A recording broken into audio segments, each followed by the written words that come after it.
Hello dear student of class 5th।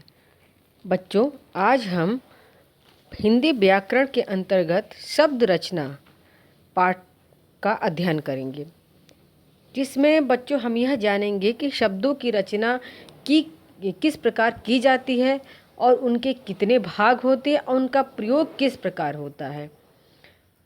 तो सबसे पहले बच्चों, आप ये तो जानते ही होंगे कि शब्द किसे कहते हैं। शब्द बच्चों अक्षर या वर्णों के मेल से बनते हैं। तो आपने पढ़ा होगा कि वर्णों के मेल को शब्द कहते हैं। लेकिन अगर हम वर्णों को बिना किसी भी अर्थ के, जैसे क के बाद ल लगा दिया या च लगा दिया, तो कोई शब्द बना नहीं। तो वर्णों के सार्थक मेल को शब्द कहते हैं। अर्थात जब वर्णों का कोई समूह हो और उसका कोई अर्थ निकलता हो, जैसे आपका यहाँ है बस का ब और स, ये दो शब्द मिलकर आपके एक शब्द, ये दो वर्ण मिलकर आपके ये एक शब्द का निर्माण करते हैं बस। तो यह एक सार्थक शब्द हो गया। तो इसलिए वर्णों के सार्थक समूह को हम शब्द कहते हैं। देखिए यहाँ पर लड़की, लड़की का भी है ल अधन अधन ड़ अधन क अधन ई, लड़की बना है। उसके पश्चात देखिए बच्चों, यहाँ कुछ और पॉइंट दिए हुए हैं, समझो में लिखा है वर्णों का मेल सार्थक होना चाहिए। दूसरा है वर्णों का ऐसा समूह जिसका कोई अर्थ निकलता हो, उन्हें हम शब्द नहीं कह सकते हैं। जैसे लकम, कीलड़, ये जब कमल और लड़की के रूप में होंगे तभी ये शब्द कहलाएंगे। जैसा कि बच्चों हमने आपको ही बताया कि शब्दों का जब कोई, वर्णों का जब कोई सार्थक समूह होता है, उसका अर्थ कोई निकलता है, तब वो शब्द कहलाते हैं। उसके बाद है बच्चों हिंदी शब्दों का वर्गीकरण। हिंदी में शब्दों का वर्गीकरण 3 आधार पर किया गया है। पहला उत्पत्ति के आधार पर, दूसरा बनावट के आधार पर और तीसरा है आपका प्रयोग के आधार पर। तो उत्पत्ति का अर्थ है कि हिंदी में जितने भी, हिंदी व्याकरण में जितने भी बच्चों शब्द हैं, उनकी उत्पत्ति कहाँ से आई, कहाँ से हुई है और उन्हें कहाँ कहाँ से लिया गया है। दूसरा है बनावट के आधार पर। बनावट के आधार पर बच्चों की शब्दों की जो बनावट होती है किस प्रकार की होती है। कुछ शब्द देखेंगे 2 अक्षरों को होता है, कुछ पूरा का पूरा एक वाक्य होता है।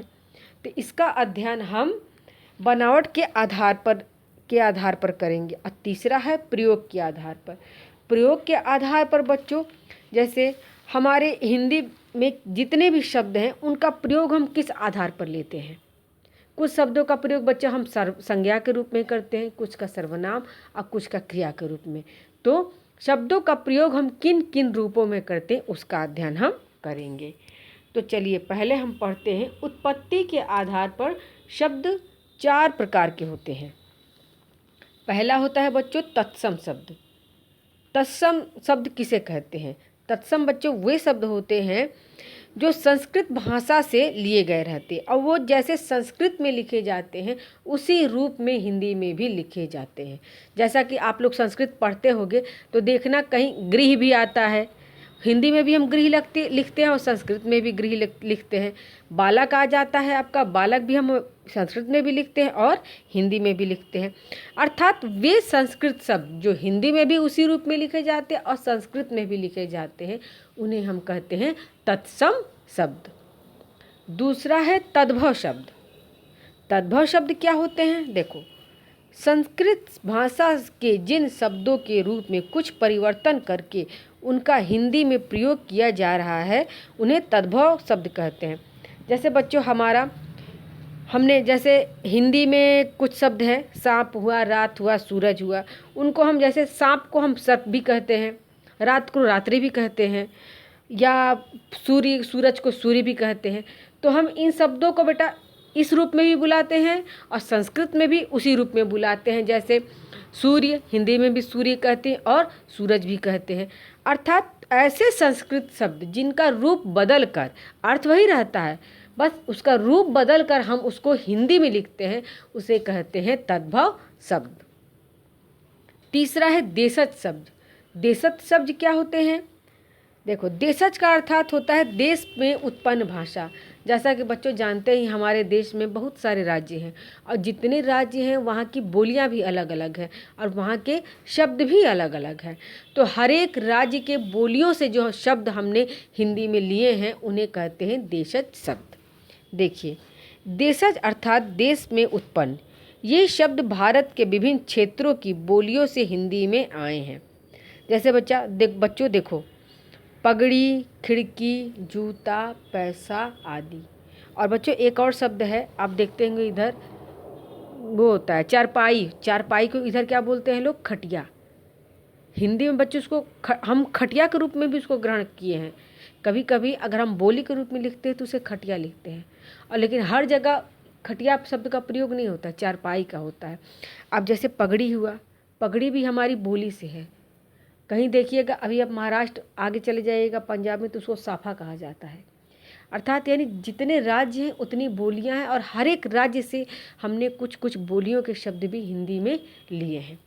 तो यानी जो हमारी बच्चों सिंपल भाषा में कहे तो लोकल लैंग्वेज जिनको हम कहते हैं, जनसाधारण भाषा, उनके जो शब्द हैं जो हिंदी में हैं उन्हें ही हम कहते हैं देशज शब्द। चौथा है विदेशी शब्द अर्थात आगत शब्द। विदेशी शब्द का अर्थ है बच्चों वे शब्द जो दूसरी भाषाओं से लिए गए हैं, जैसे डॉक्टर, लालटेन, टिकट, सब्जी, तौलिया। तो देखो ये शब्द दूसरे देशों की भाषाओं से हिंदी में आए हैं। जैसा कि बच्चों जानते हो कि हमारे भारत देश पर अनेक लोगों ने राज्य किया। कभी अंग्रेज़ों का राज्य था, कभी मुग़लों का था, और हमारे देश में अनेक अनेक जगहों से व्यापार भी होते थे, कहीं फ्रांसीसी से, कहीं चीनियों से। तो हमने वहाँ की भी भाषाओं को हिंदी भाषा में ले लिया, यानी सम्मिलित कर लिया। अब जैसे बच्चों आप लोग देखना, चीनी शब्द और चाय पत्ती, ये हम लोग रोज़ बोलते हैं, लेकिन ये हमारी हिंदुस्तानी भाषा नहीं है।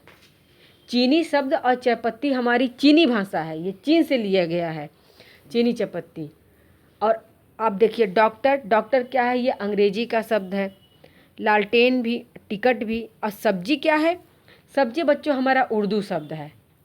तौलिया भी हमारा उर्दू शब्द है, चाकू भी उर्दू शब्द है, अलमारी भी उर्दू शब्द है। तो हमने देखो हम अपने रोज़मर्रा की ज़िंदगी में हिंदी से ज़्यादा बच्चों अन्य शब्दों का प्रयोग करते हैं, यानी दूसरी भाषाओं के शब्दों का प्रयोग करते हैं। तो अर्थात यानी वे भाषाएं जो दूसरे विदेशी भाषाओं से लिए गए हैं उन्हें हम कहते हैं विदेशी शब्द। उसके पश्चात है बच्चों, दूसरा है आपका, पहला हमारा था उत्पत्ति के आधार पर और दूसरा है बनावट के आधार पर शब्द के भेद। तो बनावट के आधार पर बच्चों शब्द के 3 भेद किए गए हैं। पहला ऋण शब्द, दूसरा योग ऋण शब्द और तीसरा है यौगिक शब्द। तो पहला हम जानते हैं ऋण शब्द किसे कहते हैं। ये ऐसे शब्द हैं जिनके टुकड़े नहीं किए जा सकते, इनके अर्थ ऋण है। जैसे बेटा मान लो ये ऐसे शब्द होते हैं, अगर उन शब्दों को हम अलग अलग कर देते हैं तो उनका कोई अर्थ नहीं निकलता। और ये शब्द ज़्यादातर बच्चों 2 अक्षरों से या 3 अक्षरों से ही मिलकर बना रहता है। देखिए जैसे लिखा है घर, सेना, मेला, हाथी, कमल। अब मान लो अब हम घर को 2 पार्ट में डिवाइड कर दे रहे हैं, घ और र। तो घ का कोई अर्थ निकलेगा? कुछ भी अर्थ नहीं निकलेगा। और र का भी कोई अर्थ नहीं निकलेगा जब तक ये दोनों शब्द मिले नहीं। परंतु जब हम इन दोनों शब्दों को मिला देते हैं तो एक हमारा सार्थक शब्द बन जाता है घर। तो यही बच्चों हमारा हुआ ऋण शब्द। उसके पश्चात देखिए यहाँ एक शब्द दिया है कमल। अब कमल भी बच्चों वही है। अगर हम कम अलग कर दे, ल अलग कर दे, तो कम का तो एक अर्थ है, लेकिन ल का कोई अर्थ नहीं है। अगर क भी हम अलग कर देते हैं तो भी कोई अर्थ नहीं बनता है जब तक ये तीनों शब्द मिले नहीं। तो अर्थात बच्चों यानी जब तक क, म, ल इन तीनों शब्दों को हम एक साथ नहीं मिलाएंगे तब तक कोई अर्थ नहीं बनेगा। तो इसलिए ये भी ऋण शब्द है। दूसरा हमारा है यौगिक शब्द।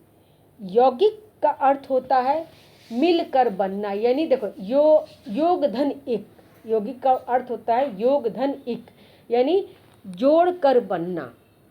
तो जहाँ पर हम 2 शब्दों को मिलाकर, ध्यान से देखना बच्चों, यहाँ अक्षरों को नहीं मिला रहे हैं, हम शब्दों को मिला रहे हैं अब। तो जहाँ पर हम 2 शब्दों को जोड़कर कोई तीसरा शब्द जब बनाते हैं उसे कहते हैं हम यौगिक शब्द। जैसे देखो नील कमल का बच्चों देखो दिया है, नील का अर्थ होता है नीला रंग और कमल का अर्थ है कमल, यानी दोनों शब्दों का अपना अपना एक अर्थ है, लेकिन दोनों का हमने मिला दिया तो क्या बन गया है नील कमल, यानी एक नीले रंग का कमल का फूल। यहाँ अर्थ चेंज हो गया, उसका अर्थ ही बदल गया है। दूसरा है पाठशाला। पाठ का अर्थ होता है हमारा कोई भी एक अध्याय और शाला का अर्थ होता है बच्चों रहने का स्थान। देखो दोनों शब्दों का अलग अलग अर्थ है, लेकिन हम दोनों शब्दों को मिला दिए हैं तो क्या बन गया है पाठशाला। अर्थात यहाँ पर पाठशाला का अर्थ क्या हो गया है आपका विद्यालय से मतलब हो गया, स्कूल से। तो यानी जो तीसरा शब्द बना है वो आपका पाठशाला है, जिसका अर्थ उनसे भिन्न है। अर्थात जहाँ दो शब्दों को हम मिलाकर तीसरा शब्द बनाते हैं उसे कहते हैं यौगिक शब्द। उसके पश्चात है बच्चों तीसरा है आपका योग ऋण शब्द। देखो योग ऋण शब्द किसे कहते हैं, ये ऐसे शब्द होते हैं जिनके टुकड़े तो हो सकते हैं पर उन टुकड़ों का सीधा अर्थ न निकाल कर किसी विशेष अर्थ से लिया जाता है। जैसे बच्चों ये ऐसे शब्द होते हैं ना जिनका हम शाब्दिक अर्थ नहीं लेते हैं, जैसे शब्दार्थ के तौर पर जो शब्द लिया है उसका अर्थ हम नहीं लेते हैं, उसका हम अर्थ किसी दूसरी वस्तु से या व्यक्ति विशेष से लगाते हैं। देखना जैसे अब देखो पंक धन अज, पंक का अर्थ होता है कीचड़ में और अज का मतलब होता है खिला हुआ, यानी कीचड़ में खिला हुआ। पंकज शब्द का बच्चों अर्थ होता है कीचड़ में खिला हुआ, तो कीचड़ में तो बहुत चीज़ें खिलती हैं, सिंघाड़ा होता है, जलकुंभी होता है, लेकिन हम पंकज शब्द का अर्थ किससे लेते हैं कमल के फूल से। अर्थात कभी भी हम पंकज शब्द का जिक्र करेंगे तो सीधे हमारा ध्यान जाता है कमल के फूल से, यानी हमारा कोई शब्द से कोई अर्थ नहीं है वहाँ पर। हम ये शब्द प्रयुक्त किसके लिए करते हैं, हमको वो लगाना है यहाँ पर। उसके पश्चात है बच्चों नीलकंठ। नीलकंठ अर्थ देखो पहले ही बताया है नीला, कंठ का अर्थ है गला, यानी नील का अर्थ हो गया नीला, कंठ का अर्थ हो गया गला, यानी मिल का शब्द हो गया बेटा नीला गला। तो यह नीले रंग का गला किसका होता है, यह गर्दन मोर का होता है, लेकिन यहाँ मोर से कोई भी मतलब नहीं है। अब हम देखेंगे कि नीलकंठ शब्द किसके लिए हम प्रयोग करते हैं, भगवान शिव के लिए। ये नीलकंठ शब्द बच्चों हम भगवान शिव के लिए प्रयोग करते हैं। उसी तरह हमारा बच्चों देखो अब लंबोदर शब्द दिया है, लंबा यानी बड़ा, उदर यानी पेट, यानी लंबोदर का अर्थ हुआ बड़े पेट वाला, लेकिन हम लंबोदर किसको कहते हैं भगवान गणेश को। अर्थात बच्चों योग ऋण शब्द में जो शब्दों का हम शाब्दिक अर्थ ना लेकर ये शब्द किसके लिए प्रयुक्त करते हैं, हम उन शब्दों को हम योग ऋण कहते हैं। उसके पश्चात है बच्चों तीसरा हमारा है प्रयोग के आधार पर शब्दों के दो भेद किए गए हैं। पहला है विकारी और दूसरा है अविकारी शब्द। देखो विकारी शब्द किसे कहते हैं, विकारी शब्द वे शब्द होते हैं जो लिंग वचन कारक के आधार पर बदल जाते हैं। अर्थात अगर हमारा लिंग मतलब स्त्रीलिंग से हम पुल्लिंग में बदलेंगे तो उसकी क्रिया भी पुल्लिंग हो जाएगी, और अगर वचन बच्चों हमारा एक वचन है तो लेकिन अगर अगर एक वचन रहेगा तो उसकी क्रिया भी एक वचन की रहती है, परंतु जब वो बहुवचन में आ जाता है तो उसकी क्रिया भी बहुवचन में बदल जाती है। अर्थात वे शब्द जो लिंग वचन के आधार पर बदल जाते हैं उन्हें कहते हैं विकारी शब्द। और दूसरा बच्चों आपका है अविकारी शब्द। अविकारी शब्द किसे कहते हैं, ये ऐसे शब्द होते हैं जो किसी भी अवस्था में नहीं बदलते हैं, जो किसी भी अवस्था में नहीं बदलते हैं। इसमें है बच्चों आपका क्रिया विशेषण शब्द, संबंध बोधक शब्द और समुच्चय बोधक शब्द। ये किसी भी अवस्था में नहीं बदलते, चाहे आपका स्त्रीलिंग हो या पुल्लिंग हो, चाहे एक वचन हो या बहुवचन, ये नहीं बदलते हैं बच्चों। इसके पश्चात है बच्चों आपका शब्द रचना, कि हम शब्दों की रचना कैसे करते हैं। देखो हिंदी में उपसर्ग और प्रत्यय के योग से नए शब्दों की रचना की जाती है।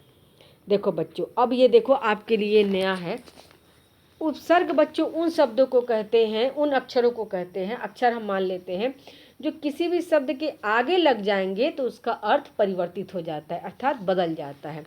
जैसे देखिए बच्चों यहाँ पर दिया है अन्याय, न्याय का अर्थ होता है न्याय करना, लेकिन अगर हम आगे लगा देंगे तो वो हो जाएगा अन्याय, यानी किसी को दुख देना या पीड़ा पहुंचाना।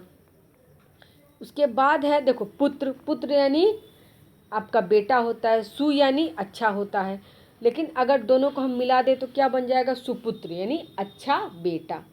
उसी तरह बच्चों यहाँ पर आपके बहुत सारे उपसर्ग शब्द दिए हैं, जैसे अ, अन, कु, सु, धुर, प्र, पर आदि। उसके पश्चात देखिए बच्चों आपका आता है प्रत्यय शब्द। प्रत्यय ऐसे शब्द होते हैं जो किसी भी शब्द के पीछे लग जाते हैं तो उसका अर्थ बदल जाता है। जैसे अब देखिए यहाँ पर लिखा है आपका सुंदरता, पहले है सुंदर, सुंदर यानी सुंदर, लेकिन उसमें बच्चों हम ता प्रत्यय लगा दिए हैं तो क्या बन गया है, सुंदरता, यानी उसकी खूबसूरती बहुत ही अच्छी है। सुंदरता का मतलब उसकी विशेषता हो गई। फिर है आपका देखो धर्म, धर्म में एक प्रत्यय लगा दें तो क्या बन जाएगा, वो धार्मिक। धर्म का अर्थ होता है बच्चों केवल धर्म, और एक प्रत्यय लगाने से हो जाएगा वो धार्मिक, अर्थात धार्मिक यानी धर्म संबंधी विचारों को ग्रहण करने वाला। उसी तरह बच्चों देखिए यहाँ और आपके प्रत्यय शब्द दिए हैं, जिसमें है ता, इत, इक, वान, वती, त्व, आकु, इन, ई आदि। तो बच्चों आज हमने इस पाठ में सीखा कि वर्णों के सार्थक मेल को शब्द कहते हैं। दूसरा है हिंदी भाषा में शब्दों को 3 आधार पर बांटा गया है, और प्रत्यय और उपसर्ग के प्रयोग से हम शब्दों का रूप बदल सकते हैं। तो इसी के साथ बच्चों यह पाठ आपका समाप्त होता है।